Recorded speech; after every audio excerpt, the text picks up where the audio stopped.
ዘመኑን በሚመጥን አስተሳሰብ በተግባር በተገለጠም ስራ አዲስ አበባ አዳዲስ ገጾች ተስለውላታል።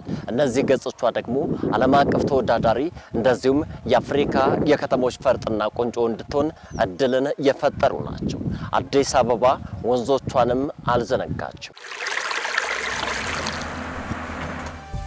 አሁን መገኛችንን ቀበና አካባቢ አድርገናል። ከቀበና ወደ ፒኮክ የሚሰራው የወንዝ ዳርቻ ልማት ይህ አካባቢ ከዚህ ቀደም በርካታ ችግሮች ነበሩበት።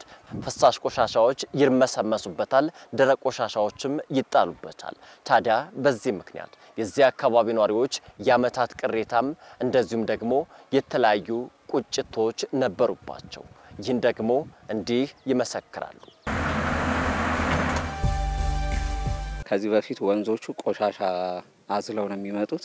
ውሃው ራሱ ከለሩ የተቀየረ ነው ወደ ጥቁረት በጣም ጥቁር የሆነ የሽንት ቤት ፍሳሽ ምናምን ተያይዞ አብሮ ይመጣል። ሃይላንዶች ይመጣሉ፣ ላስቲኮች፣ የተለያዩ ግባቶች እዚህ ውስጥ ይገኙ ነበር። አሁን ላይ ያለው ደግሞ ንጹህ ውሃ እየፈሰሰበት ነው የሚታየው።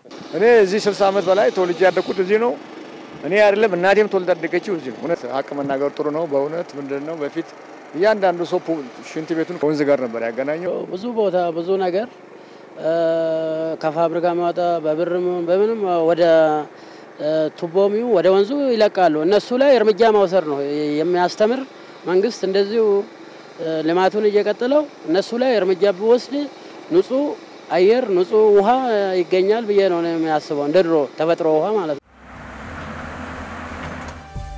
ቀበናን መነሻው አድርጎ ወደ ፒኮክ የሚጓዘው የወንዝ ዳርቻ ልማት በተፋጠነ መልኩ እየተገነባ ይገኛል። እዚህ አካባቢ በሚሰራ የኮሪደር ልማት አንድም ተዝናኖት በሌላ መልኩ ውበት ይገለጣል። ከተማ ላይ ልናገኝ የምንችለውን እያንዳንዱን ግልጋሎት በዚህ የወንዝ ዳርቻ ልማት ላይ ተሰርተዋል። መብራት፣ መንገድ እንደዚሁም ሌሎች መሰረተ ልማቶች የዚህ የወንዝ ዳርቻ አካል ሆነዋል። ነዋሪዎችም በዚህ አግራሞትም አርናቆትም አላቸው።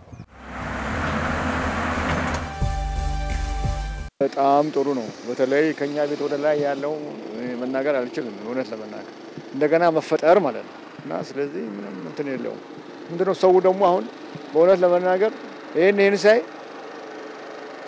ና ሳይባል ነው መጥቶ የሚያየው ምን ያህል ስማርት እና ምን ያህል ቆንጆ እንደሆነ። ማታ ማታ በታይ በዚህ የሚመላለስ ሰው 2 ሰዓት እስከ 2 ሰዓት ተኩል ማርሶ ነው የሚንቀሳቀሰው። ጥሩ ነገር ሳይ ልማት ሳይ ምን ሳይ ውስጡ የመለወጥ ቴንደንሲ ያለው ማለት ነው። ዝም ብሎ ማታ ይመጣል 20 30 50 ነው እነቴ ነው ማለት ልጆች ይዞ ምን ይዞ ከዚህ በላይ ገና ይመጣል ብዬ ኤክስፔክት አደርጋለሁ። እኔ አሁን ጥሩ ንጹህ አየር ነው ያለበት። አሁን ሽታ የለም። ጥሩ ነገር ነው። ማንኛውም ሰው መጥቶ በዚህ ቦታ ላይ ቢዝናና ደስ ይላል የሚል ከበፊቱ 100% ተቀይሯል።